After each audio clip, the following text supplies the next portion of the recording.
We've got a lot to talk about in today's news. I mean, player housing might actually be earlier than we dared hope, maybe even a whole patch earlier. On top of that, the single button assistant is officially a success, at least in the words of the developer. I certainly know that trying WoW and my ROG ally has been a little bit nicer with the single button assistant existing.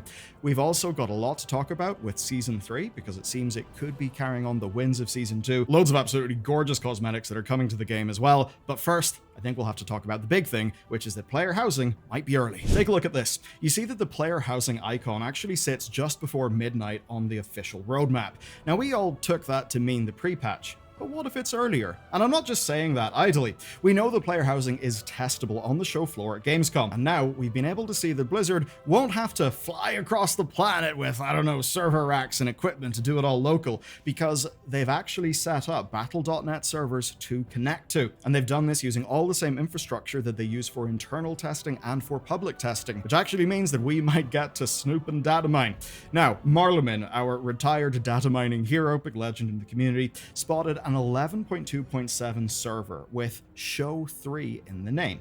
Now, you can even see it from the public test realm client. Now, he points out that demo realms don't usually show up here. And I can certainly say from experience, I have played on demo servers at Blizzard events, and yeah, they do not show up here. Which means that us seeing this is probably a mistake in Blizzard's end. But hey, it's a mistake that means we get to talk about some new stuff. Anyway, the real point here, if 11.2.7 is their Gamescom demo, then that would mean that player housing could be in patch 11.2.7 and not patch 12.0 as we originally expected. And even if it's not available right away, it could be switched on at any time if it's fundamentally in the game build. Now, it's worth mentioning that this could be some weird testing anomaly, and they do plan for it to be in the pre-patch. That's obviously possible, but just imagine it with me for a second. August 5th is patch 11.2. 8 weeks later, well, 11.2.5, September 30th. And assuming that Blizzard sticks to the pattern that they have all expansion, that means this. 11.2.7 would release November 2025. Now, that does in fact line up with the officially posted roadmap.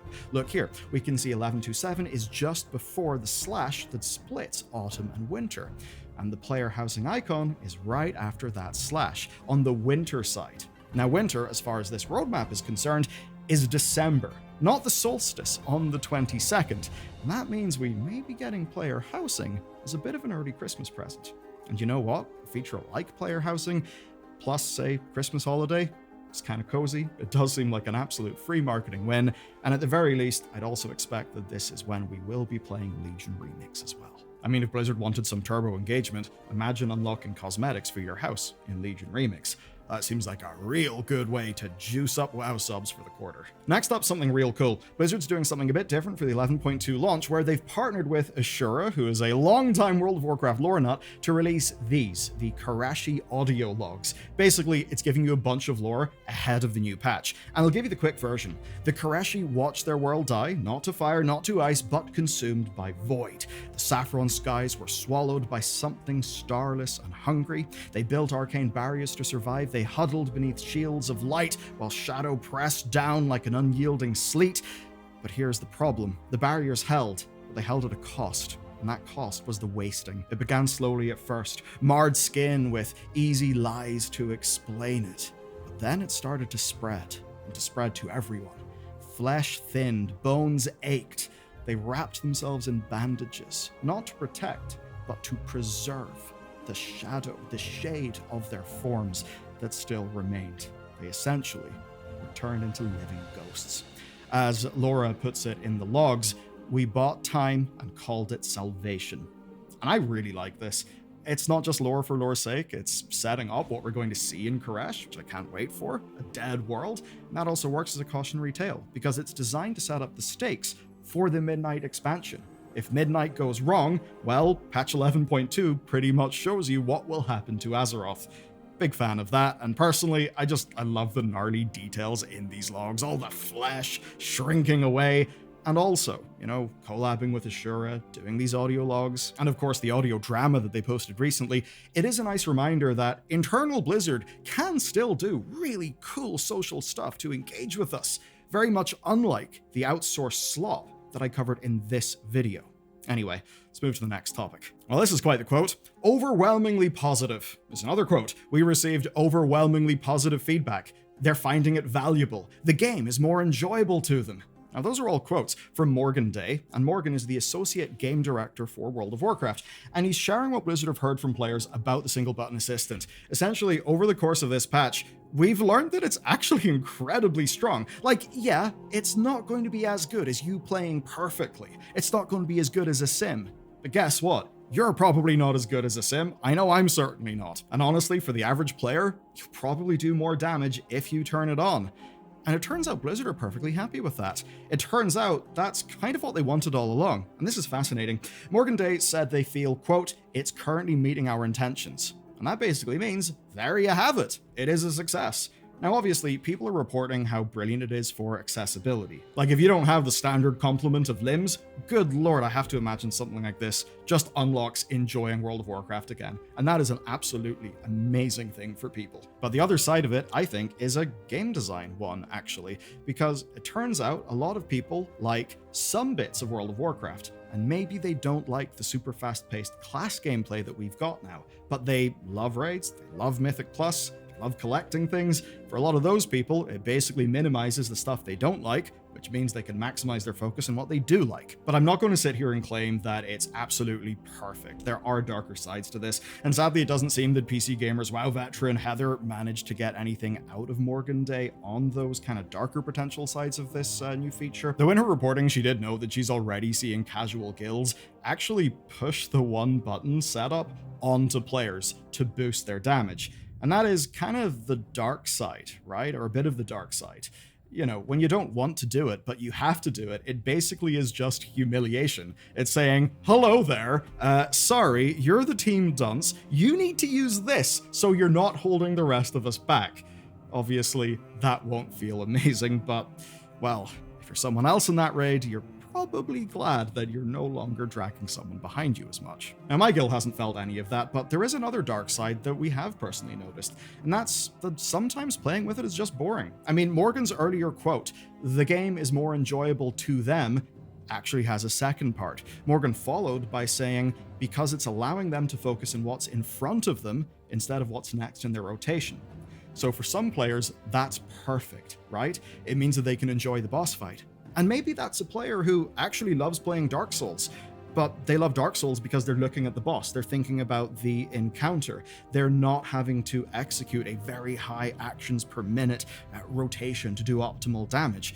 If you take a player like that, who could actually succeed in a very punishing game, and put them into World of Warcraft, it could just be complete overload of buttons. So maybe for that type of player, this actually does work. You could also argue the player should play without it in easier content, so they can just brain off and then swap over to it for raids or dungeons. Maybe get the best of both worlds or something. But that's forgetting one vital thing. We, I have to say unfortunately, are MMORPG players. I know, I'm sorry, but, well, it's the cross we've all got to bear. And that does mean that on average, we're going to take the easy and efficient path. Why go to many buttons when you can play with just one, right? It's basically that. Why many word when only one word do? You know, that kind of energy. But where it'll get interesting is this season. This season will be the first real test, so keep your eyes peeled for any one-button bullying, or just people doing way better with it. Or if you feel the urge to, resort to it yourself. If, or maybe when you do, let us know.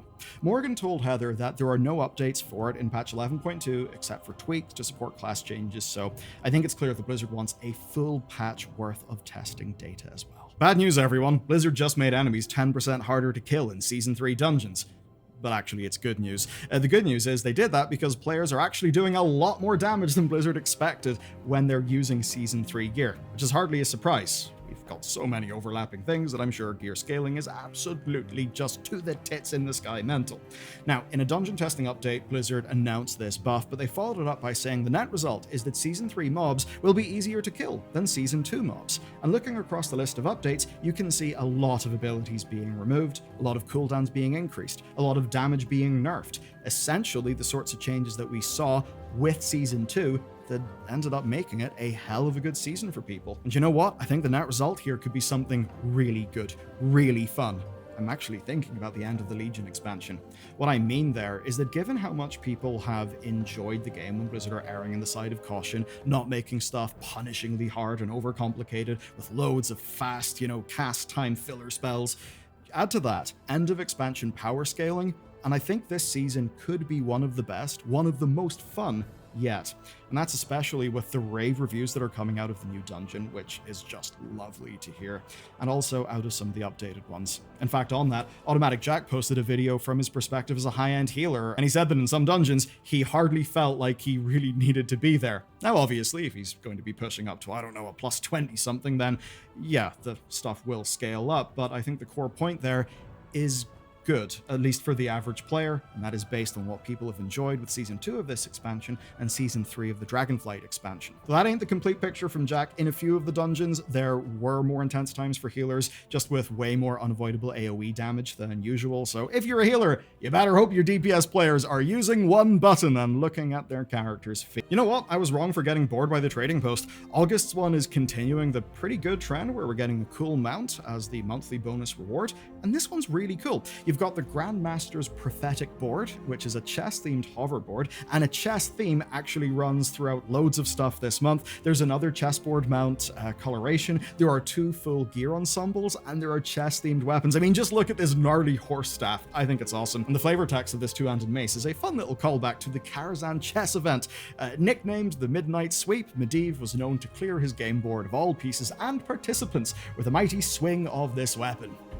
Indeed, I remember being young, stupid, and failing that chess event. I know, impressive. Anyway, Blizzard are also not so subtly dropping Midnight and snowy colored transmog items this month as well, which totally doesn't coincide with the Midnight expansion reveal at Gamescom. I also wouldn't be that surprised if we got some sort of new bonus reward whenever they do announce Midnight. We actually got that for the War Within, so maybe that would happen. Then, as we came to expect, some of the cheaper items are really nice. We've got these 2 high-res eye patches in black and white for only 50 tendies each. There are full-body sweatsuits in black and white for 100 tendies each, so I guess if you just want a lazy pajama day in World of Warcraft, yeah, you can do that. Now, outside of the chess theme, there's a faction-swapped wolf and lightsaber mount. Those are actually back from last August, and man, the Kor'kron Warsaber really does give the Horde just, I mean, a really, really nice saber mount. I think it's awesome. The Sentinel Warwolf is, again, a really lovely Alliance Night Elf-themed wolf. Very good indeed. But I do have another neat cosmetic thing for you. Brewfest fashion updates. Yeah, Brewfest is getting some cool little things in patch 11.2. Basically, we've got some berets, we've got kilts, we've got belts. They're all in 4 color variants. We don't know exactly how to obtain them, but chances are they'll just be there in the Brewfest merchandise container, so that's probably where they'll drop. Now, these items are matching the existing Brewfest color scheme, so you got green shoulder guards, blue shoulder capes, you got black, you've got a green kilt, which, oh man, come on, we're getting kilts. That's pretty nice. Do you know what? I just love getting these more low-key items. If you want to get your Highlander on, you can probably do that. Sometimes it, yes, is fun to look like you're some sort of anime mech crusader, which is what a lot of modern like tier gear looks like. But man, I gotta say, this more simple stuff, it's a real 10 out of 10 for me. Now there's another thing. Over 600,000 of you watched this. I think mostly to watch us like go through suffering and pain and find out that some bits of WoW were a bit broken. Turns out though, World of Warcraft is an absolutely insane game, and the second part of the Journey of Milk Genius is out. If you want to see us suffer in the Shadowlands amongst a whole bunch of other things, check out this video next.